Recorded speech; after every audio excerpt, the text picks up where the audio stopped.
Salut mes petits flocons d'avoine, j'espère que vous allez bien. Aujourd'hui, je vais vous parler d'un truc hyper simple. Je sais que ça paraît un peu cucu, un peu bateau, et ce sera pas très long d'ailleurs, je pense, parce que c'est très basique. C'est l'empathie. En fait, on pense souvent on parle souvent de l'amour, par exemple, comme étant la valeur phare, la valeur essentielle, et que s'il n'y avait que de l'amour, il n'y aurait pas de guerre, etc., etc. Mais je pense que carrément, au-delà de l'amour, le principe de l'empathie est hyper important. Pour ceux qui savent pas, l'empathie, c'est juste le fait de se mettre à la place de l'autre. Si tu peux te mettre à la place de l'autre et que tu peux envisager que il pense ce qu'il pense parce qu'il a été amené à le penser comme ça, et que comprendre par quel prisme il voit la réalité, alors ça te permet de le comprendre et ça te permet d'imaginer ce qu'il peut ressentir. D'ailleurs, empathie, euh, le EM, ça veut dire avec, et pathie, ça vient de pathos, qui vient de la souffrance. Donc ça veut dire que tu souffres avec la personne, en fait. Si elle souffre, tu souffres. Si quand quelqu'un souffre, tu souffres avec lui, tu peux pas le taper, parce que sinon ça va te faire de la douleur, en fait. Donc pourquoi je trouve que l'empathie prévaut sur tout?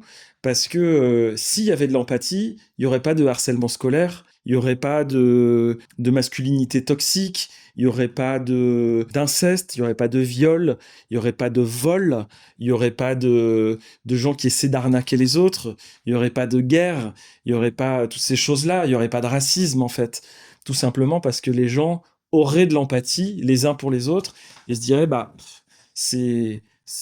voilà, j'ai pas envie que l'autre souffre en fait. Ça me fait du mal que l'autre souffre. Et c'est une valeur qui est fondamentale, et pourtant je trouve qu'elle n'est pas du tout enseignée. Et je me disais, on pourrait avoir des cours d'empathie à l'école. Ça peut paraître ridicule, mais avant, il y avait des cours de morale. Et je crois il me semble que tous les jours, ça commençait par le cours de morale.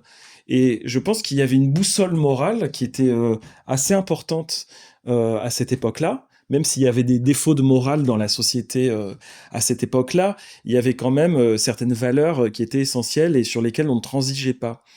Et ça ne veut pas dire que tout le monde était parfait, mais ça veut dire que tous les jours, on nous expliquait que la morale était importante et qu'il y avait des choses qu'on ne pouvait pas franchir. Et donc, voilà pourquoi je pense que avoir des cours d'empathie, un éveil à l'empathie, que l'on parle de l'empathie, qu'il y ait des livres sur l'empathie, des histoires sur l'empathie, des films, etc., que ce soit dans la culture, que ce soit quelque chose dont on parle beaucoup. Par exemple, ces dernières années, on a beaucoup parlé de la résilience. Et donc ça, c'est un concept qui est rentré dans les mœurs, dans la société, etc., et qui a permis son essor un petit peu, et que les gens se penchent sur la question de savoir comment opérer cette résilience. Et si on parlait beaucoup, beaucoup, beaucoup de l'empathie, je pense que c'est un concept qui circulerait mieux et que les gens interrogeraient leur propre empathie. Et là où je trouve qu'elle est d'autant plus intéressante, l'empathie, c'est quand on a un ennemi, je pense par exemple à un ennemi politique. Je vois que par exemple les gens qui sont, il y en a un qui vote pour bleu, il y en a un qui vote pour jaune, et quand il y en a un qui parle à l'autre, l'autre lui le traite toujours de connard, de débile, de machin, etc.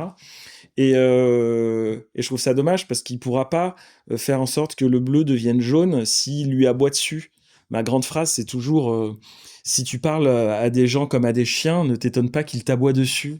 Et en fait, si plutôt on se dit bah pourquoi il a été amené à penser comme ça. Et pour ça, il faut écouter l'autre déjà. C'est le premier pas pour l'empathie. On va écouter l'autre et écouter ce qu'il peut penser, comment lui il a été amené à penser ce qu'il pense et l'amener à penser comme nous. Et essayer d'abord de comprendre pour démonter un petit peu ces principes et pouvoir amener à une discussion. Et peut-être qu'à la fin, on finira par penser comme lui d'ailleurs.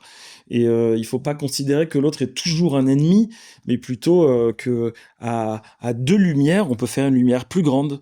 Que si on plante tous les deux ensemble des arbres, on va pouvoir participer d'une même forêt.